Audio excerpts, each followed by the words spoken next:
राष्ट्रीय राजमार्गों एवं उन पर बने पुलों पर भी अवैध मस्जिदों का निर्माण कर अवैध गतिविधियों को संचालित किया जा रहा है, जो कि वर्तमान एवं भविष्य की सुरक्षा की दृष्टि से अत्यंत हानिकारक है। इस तरह के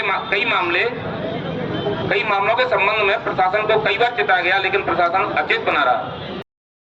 इस प्रकार की जो गैर जिम्मेदार बयान दिया उसे पूरे हिंदू समाज में रोष है और इस प्रकार की कार्रवाई जो मांगे संत समाज के द्वारा, समग्र हिंदू समाज के द्वारा दी गई है, इन पे आपको तत्कालीन कार्रवाई करी जाएगी। अगर इस प्रकार पे कोई भी कार्रवाई नहीं की जाती, आगे जो है हिंदू समाज संगठित होकर बड़ा आंदोलन करेगा।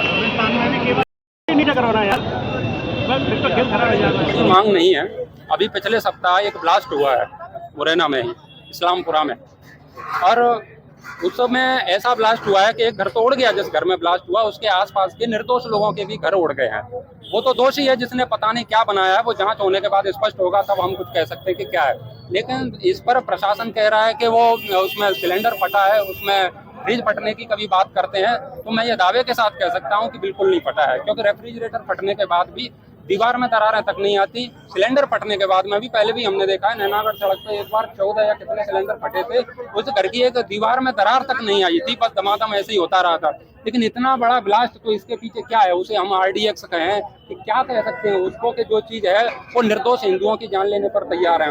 एक किसी घर तो किसी हिंदू का है, लेकिन उसमें किराए से मुसलमान रहता है कोई, और मुसलमान लोगों का ये सब फटने फाड़ने का पुराना संबंध है। इसीलिए हमको उन पर पूरा संदेह है कि कोई भी ऐसी चीज नहीं है जो सामान्य रूप से किसी के घर में पाई जाती है। कोई ऐसी संदिग्ध वस्तु है जिस पर जांच की जाए। तो हम ये आप सब हिंदू भाइयों को देख रहे हैं, ये सब जागरूक होकर के आज ज्ञापन दिया है।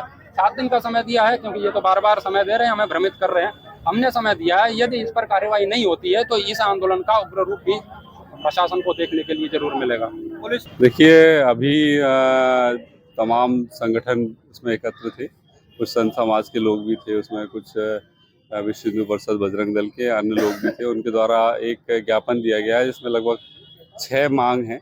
उसमें उन लोगों के द्वारा एक जो कब्रिस्तान है, कब्रिस्तान में जो भूमि है उसका सीमांकन कराया जाए, इसकी मांग की गई है। एक जो है अभी एक जो घटना घटी थी ब्लास्ट वाली, उसकी जांच, उच्च स्तरीय जांच कराई जाए। किसी के द्वारा मुद्दा उठाया गया कि सबलगढ़ में कोई एक किला है, उसके ऊपर मज़ार है, उसकी बात करी जाए। ऐसे 5-6 बिंदुओं पर उनके द्वारा मांग की गई है। उनके द्वारा पुलिस प्रशासन के खिलाफ में नारेबाजी भी की गई, किस तरीके की नारा? देखिए, उनका ये मूल रूप से कहना है कि उच्च स्तरीय इसकी जांच हो, और अगर वो ऐसा चाह रहे हैं उच्च स्तरीय जांच होगी, और जांच उच्च स्तर पे ही चल रही है।